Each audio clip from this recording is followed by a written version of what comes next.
başqa yerdə sözləyər. Danışma hər şey uşağın yanında. Rəsbəlidir mən də bu cür deyəcəyəm, pısıldamazlar qonağın yanında. Şey yaman bizimlə qanqan deyir, gör gətirməyib bıçağın yanında.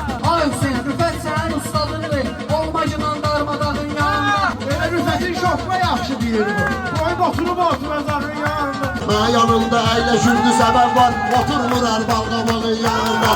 Adamları çevirək orqanlara, ürək durubdur dalağın yanında. Uşağa həndəsədən misal vermişəm, çevrə çəkir üst buzağın yanında. Bu türkülər heç nə eyləməz buna, şirlər əyləşib başağın yanında. Məşən baba hamımızı bağlayırdı, tir-tirəsiz düz solağın yanında. Biz deyəsiz yaxşı verim cavabını, səmimiyyət var nifaqın yanında. Şəhidlər üçün heç nə edən deyilsiz, bari ağlayın bulağın yanında. Rüfəti görmüsən, nə ürəklərmisən, ücret çıxar. Da ücret çıxardırsan ağın yanında, da ücret çıxardırsan ağın yanında. Rəqiblərimi eyləyərəm mat kimi, yanmısan yanımda saldat kimi. Hüseyin sözlü dinən avtomat kimi, darağı koymuşam darağın yanında, darağı koymuşam darağın yanında.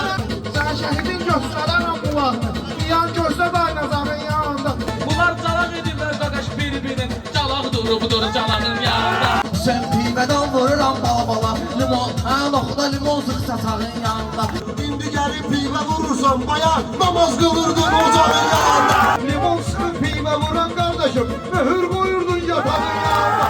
Mən nə deyim bilmirəm ay qardeşim, bir qarış əsli balağın yanında. Hüseyin deyir sözlərini şir kimi, çalağın eyniyən papağın yanında. Sən o 15 ilin akıllasına bax, deyir kirşənin sabahın yanında. Söz deməyə nə var axı qardaşım, lüğət cibində varağın yanında.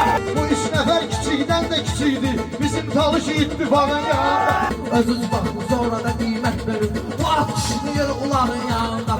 Seyni çox şirin qardaşım, şirin oynamır yumağın yanında. Pis deyərsən pis verərəm cavabı, tülkü durub yalqız ağın yanında.